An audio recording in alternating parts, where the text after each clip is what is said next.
నమస్తే, welcome to NCN news. నేను పుష్ప. బులెటిన్లో ముందుగా హెడ్లైన్స్ చూద్దాం. రాబోయే దీపావళి నుంచి ఉచిత సిలిండర్ల పంపిణీ కార్యక్రమాన్ని చేపట్టనున్నాం. Rajahmundry city MLA Adireddy Vasu. ప్రజలకు ఇచ్చిన వాగ్దానాల మేరకు ప్రభుత్వం ఏర్పడిన అనతి కాలంలోనే ఒక్కొక్కటిగా ప్రాధాన్యత క్రమంలో అమలు చేస్తూ ప్రజల ముందుకు వస్తున్న ఏకైక ప్రభుత్వం కూటమి ప్రభుత్వమని రాజమండ్రి సిటీ ఎమ్మెల్యే ఆదిరెడ్డి వాసు అన్నారు. శనివారం రాజమహేంద్రవరంలోని స్థానిక 46, 47, 48, 59 డివిజన్లకు సంబంధించి క్వారీ రోడ్డు శివాలయం టెంపుల్ సమీపంలో ఏర్పాటు చేసిన ఇది మంచి ప్రభుత్వం అనే కార్యక్రమంలో నగరపాలక సంస్థ అధికారులు, స్థానిక నాయకులు, అధికారులతో కలిసి శాసనసభ్యులు ఆదిరెడ్డి పాల్గొన్నారు. ఈ సందర్భంగా ఆయన మాట్లాడుతూ రాష్ట్ర ప్రభుత్వంలో అనేక ఆర్థిక ఇబ్బందులు ఉన్నప్పటికీ ప్రభుత్వం ఏర్పడిన తొలి 100 రోజుల్లోనే ఇది మంచి ప్రభుత్వం అని ప్రజల చేత అనిపించుకుంటోందన్నారు. ఇచ్చిన హామీలను ప్రాధాన్యత క్రమంలో లబ్ధిదారులకు వాటి ప్రయోజనాలను అందజేస్తూ ధైర్యంగా నేడు వారి ఇంటి ముందుకే వెళుతున్నామని ఆయన అన్నారు. రాష్ట్ర ప్రభుత్వం త్వరలో మెగా డిఎస్సీ ద్వారా 25,000 ఉద్యోగాలను భర్తీ చేసేందుకు సిద్ధంగా ఉందన్నారు. గత ప్రభుత్వంలో నిర్వీర్యం చేసిన గ్రామ పంచాయతీలకు నిధులను మంజూరు చేస్తూ పటిష్టపరుస్తున్నామన్నారు. ఈ కార్యక్రమంలో స్థానిక నాయకులు, నగరపాలక సంస్థ అదనపు commissioner PM Satyaveni, SC G Sambasivarao, నగరపాలక సంస్థ అధికారులు, సిబ్బంది తదితరులు పాల్గొన్నారు.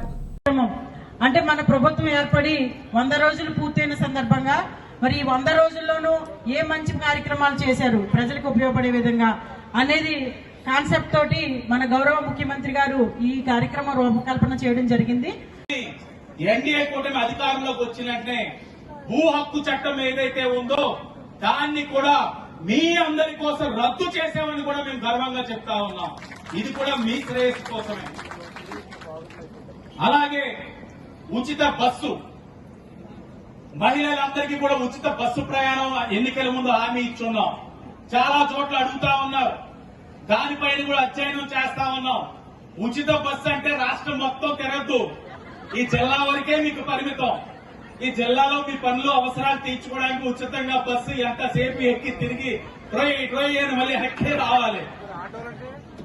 ఆటో వాళ్ళు వృత్తి కోల్పోకుండా వారికి ఏ విధమైన ఇబ్బందులు కలగకుండా చూసుకునే బాధ్యత ఎన్డీఏ కూటమిగా మాకు ఆ బాధ్యత ఉంది, మేము చూసుకుంటాం.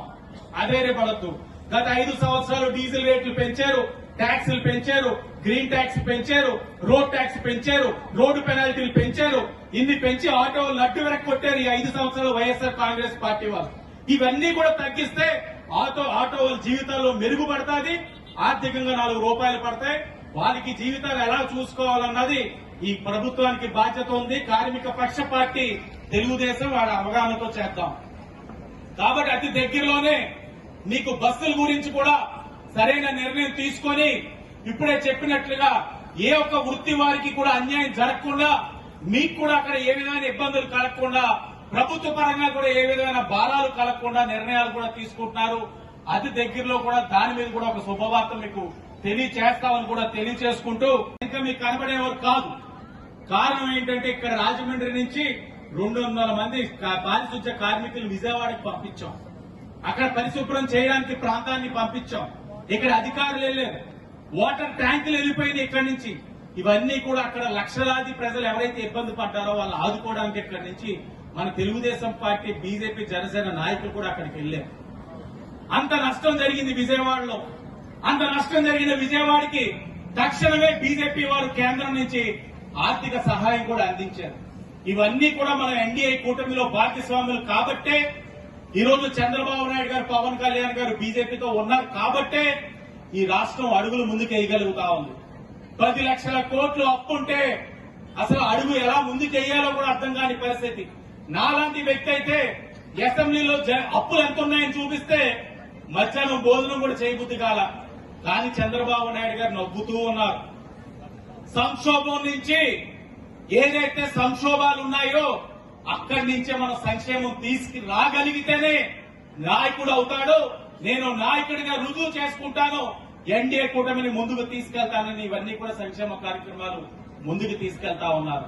ఇవన్నీ కూడా మీరు అవగాహన చేసుకోవాలి, సహకరించాలి. సహకరించినట్లయితే మేము మరిన్ని కార్యక్రమాలు ధైర్యంగా చేయడానికి, ముందుకు రావడానికి అవకాశం ఉంటుంది. మీరందరూ ఎలా నవ్వుతూ ఆనందంగా ఉండాలన్నది మా ఆలోచన. ఈ నవ్వులు మిగలాలనే దివాళీ రోజున ఇచ్చిన హామీకి అనుగుణంగా ఒక గ్యాస్ సిలిండర్ ఉచితంగా ఎన్డీఏ కూటమి ఇస్తా ఉందని కూడా మీకు హామీ ఇస్తా ఉన్నాం.